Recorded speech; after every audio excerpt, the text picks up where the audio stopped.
Hey guys, welcome to my channel and I'm back again with another really interesting video guys. Today in this video we are going to look into the topic that is making waves all over the world, that is Deepseek AI. So yes guys, we are going to understand why is this creating so much noise and what is special about it. So let's dive deep into it. So first of all, guys, DeepSeek is just like a large language model, like all the other LLM models that we have seen so far. For example, Llama model, for example, Claude model, and DeepSeek is also an open source AI model. Okay, and here, if you go to deepseek.com, you can see that they have compared the capabilities of DeepSeek version 3 with all the other popular open source models like Llama 3.1 and Claude 3.5. They have even compared it with GPT 4o. But the question is, if this is like another open source LLM model, why is it so famous? And the answer is, guys, that DeepSeek has been trained on total 671 billion parameters, which is the highest number of parameters that we have seen so far, because the last time we only saw in Llama 3.1 being trained on 405 billion parameters. So this is the first open source model that has been trained on so much amount of data. And also guys, if you see the performance of DeepSeek as compared to the other large language models, you can see that it works remarkably better than them on most grounds. So for example, with English language, you can see that on most of the fronts it is either similar to Llama 3.1 or it is even better than that.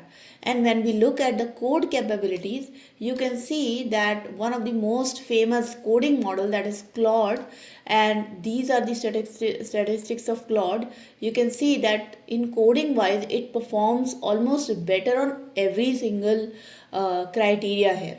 So, and also you can see that with mathematics and with Chinese, it definitely performs better. And the reason is that DeepSeek AI is actually a Chinese company who has developed this model. So you can see that with a total range of 671 billion parameters, it definitely outperforms or performs almost comparably to all these famous large language models that have been released by Anthropic or by Meta. But this is not actually the special part of it, guys. The reason why this is creating so much noise is because DeepSeek AI has trained this model with only $5 million. Yes, guys, nowadays, when we know that companies like Nvidia are actually building AI chips for $1 billion to train AI models, this company has been able to do this with only $5 million. And that sort of makes us get the fact that how advanced AI is going to be. And because it is going to be cheaper, it is not going to be difficult to actually acquire this technology. Anybody will be able to train their models and then will be able to build applications on top of that. So that is why, guys, DeepSeek is one of the milestones in the world of AI. So now that we know why DeepSeek is getting so famous, it is time to also get our hands dirty and look into how it actually performs. So, if you want to actually explore this model, guys, there are a couple of ways you can do that. First thing is that you can go to the official website of DeepSeek, which is chat.deepseek.com. And this website actually provides you a chat GPT like interface. So you can create new chat here, or you can also see the earlier chats that we have actually chatted with. And also you can get the mobile application of DeepSeek through scanning this QR code. Now, there was one of the prompts that I tried here just to know how it actually performs. And basically, my question was, which apple should I buy? So, this is quite a generic question, guys, and you can see that DeepSeek actually tries to think of it for 15 seconds, and then while it's thinking, it is also printing out its thought process. So there is like a whole new paragraph of what it's thinking, and finally it gives me a list of apple that I can buy based upon my taste. It also gives me some options for baking and cooking and some other balanced flavors. The thing about Deepseek AI is, guys, that it is a really good model if you want to have some reasoning questions or some reasoning capabilities. So let's say if you ask a question and you want your LLM model to actually explain you how it arrived on that result, what was the thought process behind it, what was the context behind it, then DeepSeek is a really good model to use, because what I have observed is that it usually gives you much longer answers than you expect. Also, it's a generic question, so definitely it is going to give you longer answers. But as I have seen it with other models like Llama model, they are tend to give you much concise and shorter answers, whereas DeepSeek gives you full-fledged thought process and reasoning. Another thing about DeepSeek UI in specially is that they have got two options here. One is Deepseek R1 and one is search. So Deepseek R1 is basically going to the DeepSeek AI model and getting your reasoning with your answer here. But if you click on the search button, it is actually going to search the web browser and give you the results which it finds on the web for your query. So this is how you can actually explore the DeepSeek.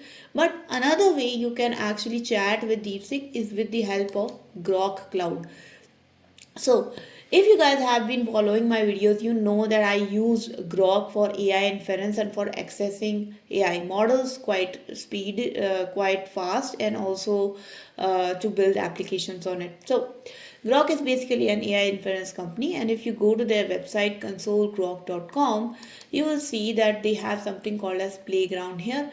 And in this playground, you can actually select the DeepSeek model and you can ask something here. So, for example, here if I ask the same question, which apple is, or let's say why apple is better than Windows, and if I click on submit here, you can see that it is really fast, but you can see that it gives me a lot of reasoning. Like, it is just went bizarre into looking into software engineering and hardware part and then quality control and everything, and finally, after all that thought process, the thinking process is finished under these think tags, it finally gives me several reasons why Apple is better than Windows. Okay, now we know that this is how we can play around with DeepSeek model, guys. There are a couple of ways. You can use Groq or you can use DeepSeek AI, but that is not what we want to do, guys. Right? We are software developers. We want to build applications on top of that. So how can we do that?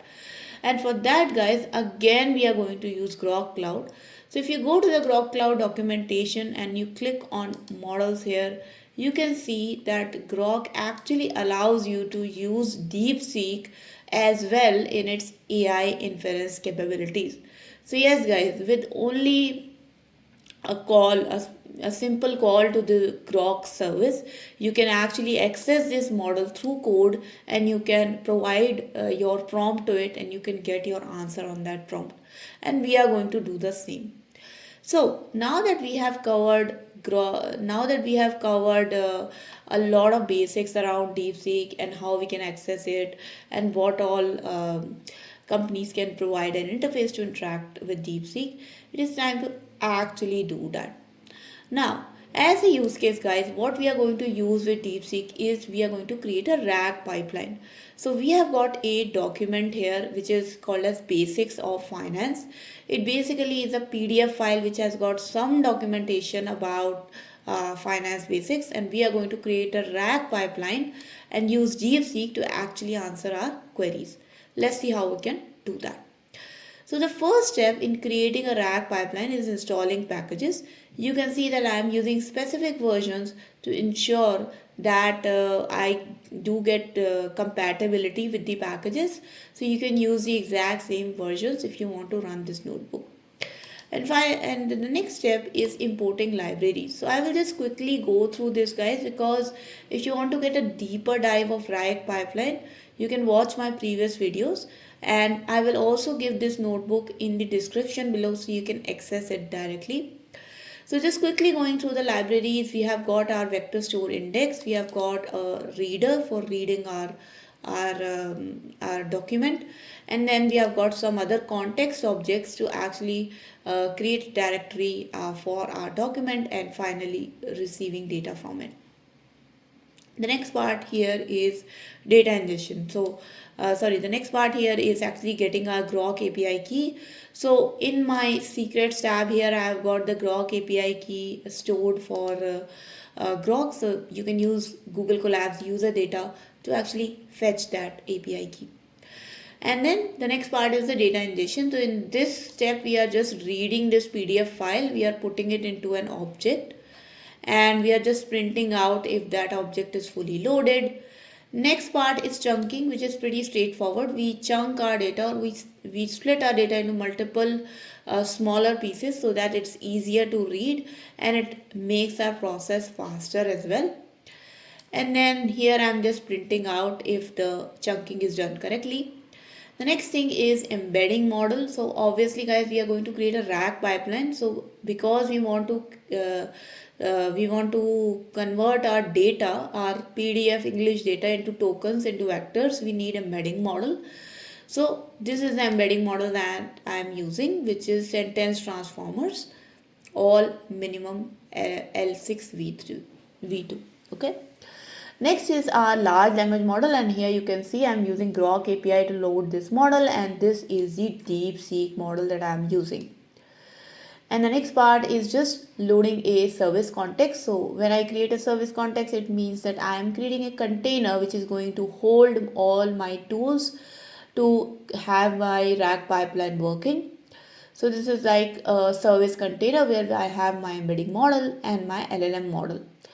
And next we create a vector store index. So obviously we are going to shove our documents into this index file, and we are going to create a vector index here. So it's basically we are creating a directory through which we can easily traverse all the documents.